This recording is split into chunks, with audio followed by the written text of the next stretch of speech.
Hello everyone, my name is Donna Steinwand. I'm president of the Nativity Lutheran congregation in St. Anthony, Minnesota. For those of you who don't know me, I grew up in Falcon Heights, and eventually my husband Jim and I bought a house in Roseville where we currently reside. I've worked for various public and private organizations and now work for Land O'Lakes as a senior collaboration analyst in information technology. Nativity is my faith home. Jim and I are here often on Saturday nights, serving popcorn, ushering, and serving communion. I've also served on the council and also do some gardening and work with the sustainability group.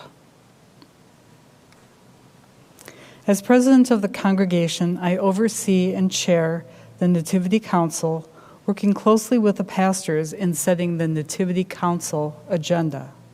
You can download the council brochure by going to nativitychurch.org and clicking on this link. The Nativity Council is the governing board for Nativity Lutheran Church.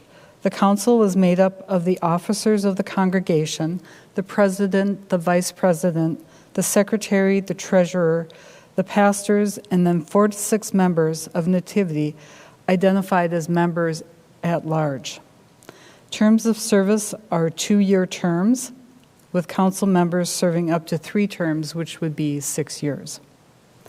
The council focuses on vision for the future, defining the budget to accomplish that vision, and then setting policy as needed to guide that vision. The Nativity Council does not manage the day-to-day ministry of Nativity. Nativity staff, with the leadership of the senior pastor, develop, implement, and give oversight to all the day-to-day ministries. These are the candidates for council and officers of the congregation.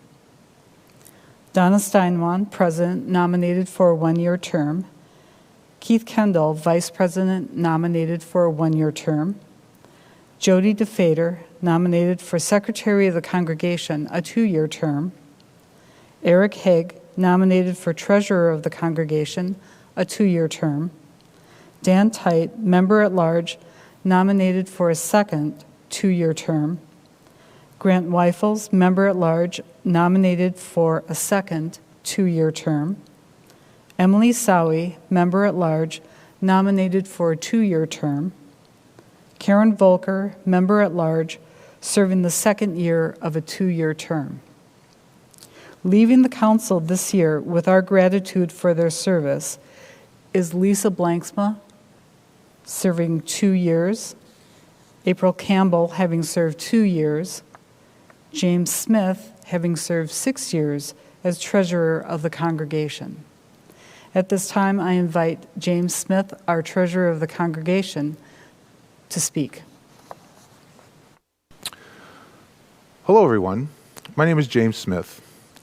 For those of you that may not know me, I live here in St. Anthony with my wife, Michonne, and our 2 kids, Karsten and Ani.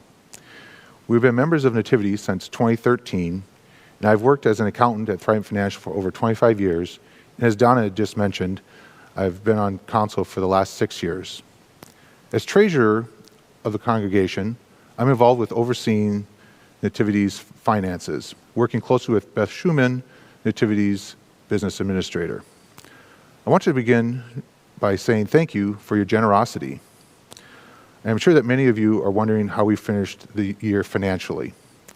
We ended 2020 with a balanced budget, thanks to the generosity of many and the Paycheck Protection Program, which was a loan Nativity was able to receive through a government stimulus program last year.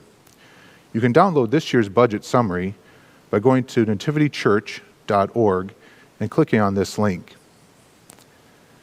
We received a total of $204,500 as part of the Paycheck Protection Program and have met the requirements for the loan to be forgiven, which is wonderful news as we can now begin treating those dollars as a grant and not a loan.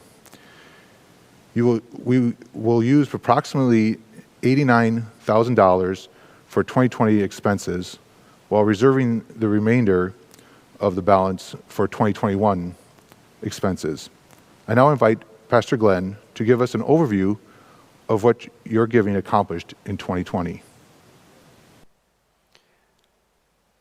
As James said, I'd like to talk about 2020 accomplishments as a result of your generosity. First, I want to say how the pandemic has certainly changed the way we do things. And one of the things we did was adapt, pivot to the ever-changing pandemic data that we were receiving in order to do what is best to care for a neighbor, especially those most vulnerable. Our staff have done a tremendous job adapting. With the building being closed for face-to-face activities, except for Nativity Child and Family Center, it presented some new challenges, and we adapted, and I'm grateful, especially for those who had to be a part of the building while we were closed down, to maintain it, to make sure safety, etc. One of the things that we did to make sure that our community was safe, especially as we sheltered at home, was to conduct something called Every Household Contact. Over 2,400 households were contacted. That's 6,000 plus people, all to make sure that they were safe, they had what they needed, and if there were other supplies, could we provide for them, and to work with their neighbors. Also, as part of our efforts, we wanted to make sure that people of all ages knew that they were cared for and that they were not isolated. We also, during 2020, had the tragic shooting of George Floyd, and as a result, Nativity focused on dismantling systemic racism beginning here. That is an overwhelming task, and often because it's overwhelming, we don't get the starts we need. So we hired a consultant, Steve Newcomb, from Kaleo, to help us do that.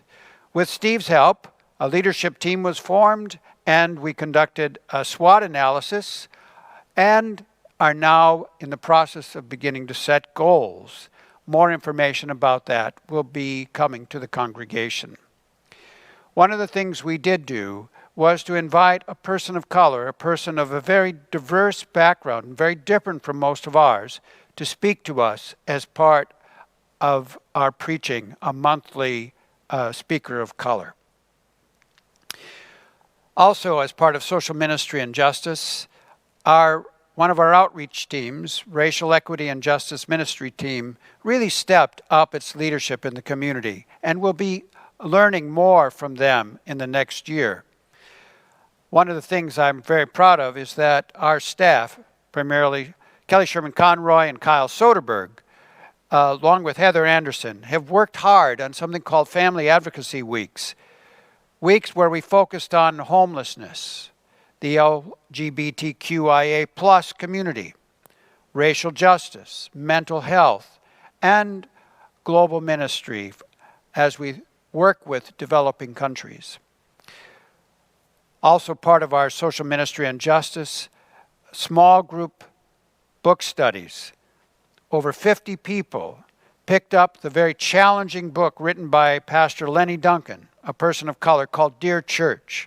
And we're beginning to process what that all means for us as a white congregation. Another thing I'm very proud of is that we helped work with 13 local food drives. We primarily work with 2 food shelves, Little Kitchen and Salvation Army, but we also worked with 13 independent to make sure that families, individuals who were food unstable would have enough food. Thank you for your generosity and your continued generosity. Our faith-forming staff really stepped up. We developed something called a spiritual growth survey to help assess our progress. It's hard to know if we're moving people along in their spiritual journeys without some sort of benchmarks. More about that in the coming year. And our staff, incredibly creative, thinking outside the box, dealing with social distancing, creative activities online, connecting with people By my calculation, over 3,000 hours of contact time were given to let people know they matter and that faith is a resource for them for all ages. We also did some incredible things with our online worship, and it was our intent to create worship that would help people feel like they are a part of Nativity, even though they're only connected through their computer or TV. And I think we did it. No, it's not the same, and I look forward to a time when we can come back to this space, worship together, face to face. But until then, we will continue to do the best job we can.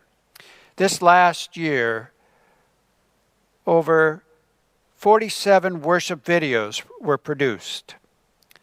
63 faith formation videos were produced. And 58 social justice ministry videos were produced, requiring tremendous number of hours and expertise, which I am grateful for. Our AV team, Tom Heller, Bob Parrott, Spencer Heller, and a number of other volunteers have done an outstanding job, and I'm grateful. Our Christmas Eve and Day worship video has received accolades from 5 of the major continents. I have not heard from anyone from Antarctica or Arctica, but all the others saying they have seen it and how it brought great comfort. We are at 8,868 and counting views. And the reason it's counting is because it stays on our website and people keep going back to it, telling their friends because it's so comforting. And I'm grateful. We also, during this shutdown, took the opportunity for staff to do inventories, to do deep cleaning, to do painting, organizing, and repair of the building. We also focused on some things administratively, like our Constitution, which hasn't been upgraded since 1991. Nativity Council has completed its work and will be rolling that out, presenting it to the congregation over this next year. We also accomplished the major task of completing an application for the Paycheck Protection Program. Beth Schumann and James Smith and a number of others really need to be commended because as a result, we applied and have received $204,500, and now it is a forgiven loan and can be treated as a grant. In other words, we do not have to pay it back. Our priorities for 2021. We will continue to dismantle systemic racism beginning here in this community of faith called Nativity. We will focus on our IT, our information technology upgrades, because we know how important it is as we think about our future and what it means to be church. We will also continue the implementation of an organization system called Traction, which will be essential in helping us to be more effective in accomplishing our mission. We are implementing a new small group ministry called Growth Groups. More information about that coming in the next year. We will implement that spiritual growth survey I talked about. It'll be nice to know where we are and to measure our progress in future years. We will focus on developing that online community that has already taken shape. As I said, people have watched our faith-forming activities, our worship activities on 5 of the 7 major continents. And, of course, there will be a time this year, I pray, that we can return safely, face-to-face activities in the building. I look forward to that time when we can worship together. I now return to James Smith. Thank you, Glenn. At this time, I'd like to mention that as part of our financial controls, we do a review of prior year financials. For the 2019 financials, this review was done this last December, and all was found to be in good order. Now, I'd like to talk about our proposed budget for 2021. Nativity's proposed 2021 budget is an increase of 3.6% over prior year. A couple items I would like to note regarding the budget is that we are keeping ministries funded at around 2020 levels for the hopeful anticipation of some degree of normalcy coming back during the year. And the budget also provides Nativity staff with a cost of living increase. To finish with, I would like to state that at our congregational meeting on Sunday, January 17th at 11:15 a.m., we will consider the following resolution as read.